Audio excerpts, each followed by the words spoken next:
Good day mga quiz. For today's video, papakita ko sa inyo yung result ng tinabi nating mga superworm para gawing beetle. Okay? Part 2 to ng paggawa ng breeder superworm. Pero bago ang lahat, intro muna tayo.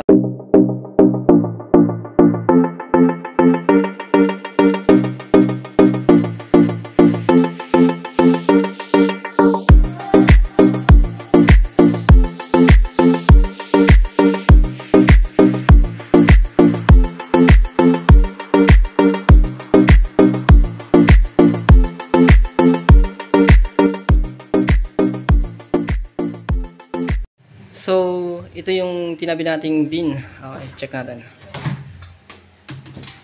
So, kung mapapansin nyo, okay, yung nilagay natin petroleum gel, goods na goods pa rin. Okay, paikot. Yung purpose niyan, para hindi langgamin at hindi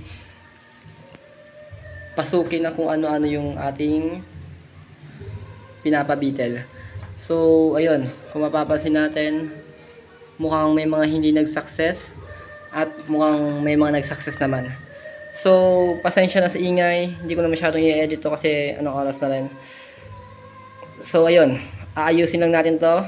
I-check natin kung ilan at kung gaano karami yung nagawa nating beetle. Time lapse.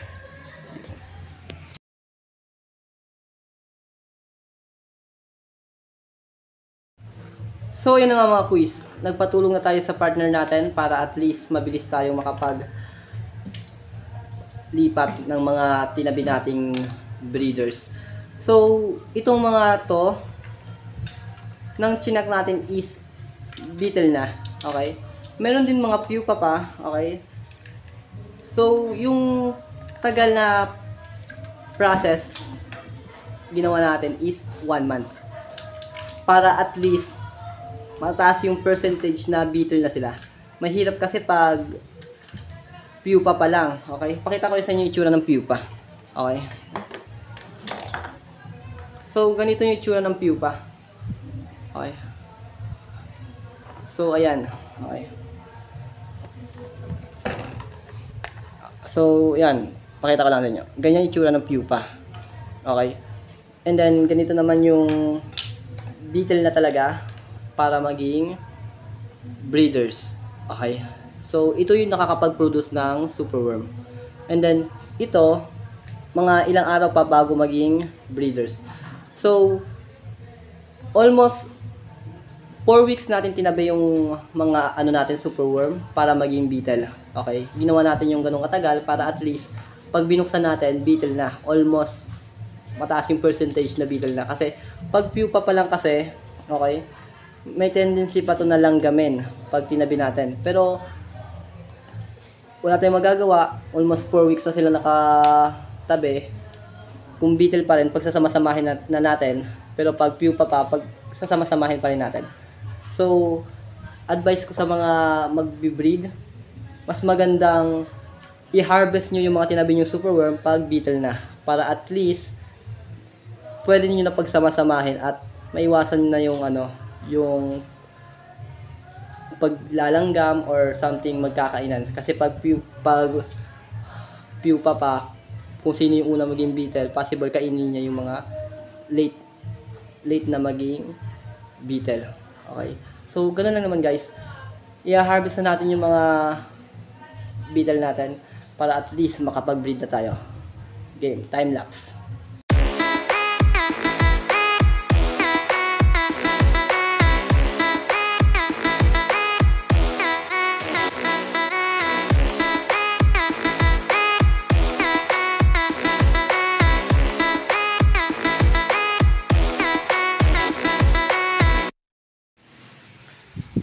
So, ito na nga quiz yung result ng ating pag-harvest ng mga superworm to beetle. So, kung mapapansin nyo, maraming gravy cup sa planggana. Sad to say na maraming nalagas sa mga superworm na ginawa nating beetle. Okay? So, kung mapapansin nyo, konti lang yung naging beetle. Almost 1/4 lang sa nilagay natin sa gravy cup. And meron pa dito mga pupa na iilang piraso, mga ilang araw lang, beetle na rin yan.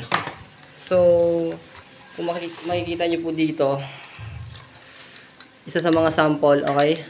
Hindi na namin binuksan para yung amoy is hindi na lumabas. Medyo may amoy kasi talaga siya. So, ito. Mapapansin nyo, super worm pa lang, namatay na. Okay? Maraming reason kung bakit sila namatay. Unang-una, ventilation sa pinaglagyan natin. Okay yung ventilation sa gravy cup, pero yung pinaglagyan natin is masyadong kulob. Okay? Pangalawa, sa init ng panahon dito. Medyo mainit kasi yung area natin. Okay? Pangatlo, possible yung mga superworm natin is may mga nahalong maliliit. Okay? So, pasensya na sa mga nangyaring ganon. Pero, kasama sa hobbies yan. Okay? Hindi talaga maiwasan. Lesson learned na lang, lesson learned. So, focus tayo dito sa mga beetle natin. So, sa mga beetle po natin, mapapansin nyo, pero meron tayong mga maroon. Okay? Yung kulay niya is maroon. And meron tayong itim na itim talaga. At meron din tayong puti. So, itong puti na to, okay, yan yung mga bagong molt na pupa. Okay? Bali, pag nag-molt yung mga pupa natin, ito yung sample ng pupa natin. Kuha na ako. Ganito. Pag nag-molt yan, ito yung magiging itsura niyan. Pagkatapos niyan, magiging dark or magiging maroon siya hanggang sa tuluyan na maging itim. So, yung mga itim na to, yan yung mga pinang-bibreed natin. Pero, pwede na sila pagsama-samahin. Pero yung pupa, hindi natin sila isasama sa mga fully, beetle. Kasi pwedeng makain to. So, ayun guys. So, aayusin ko lang yung setup nila. And then, ipapakita ko lang din sa inyo kung ano yung substrate na gagamitin natin. Ang bibilis, oh. Focus tayo sa mga natira. Think positive pa rin tayo. Okay. Ayun na nga mga quiz. Yung mga beetles natin dito. Okay. So, ibibreed na natin sila. Ilalagay na natin sila dito sa bin na to. And then, ito yung substrate na gagamitin natin. Wheat brand. Sa mga nagtatanong kung saan nakakabili nito, pwede po kayo makabili ito online. Okay? So, ilalagay lang natin yan. Ikalat lang natin. Okay. Nakakatulong to bilang substrate nila at pwede na rin nila itong gawing pagkain. Yung mga magiging eggs ng ating mga beetle, pag napisa, pwedeng ito na mismo yung ipakain sa kanila. Okay. So, ayan. Dagdagan na natin konti.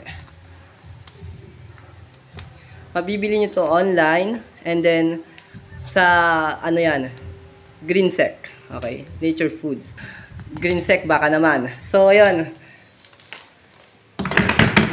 Yan, ikalat lang natin sa buong lalagyan at itong mga beetle natin ilalagay lang natin sa ibabaw. Kahit wag na kayo maglagay ng egg tray. Kasi pag naglagay kayo ng egg tray, okay, doon mangingitlog yung mga beetle. Yan.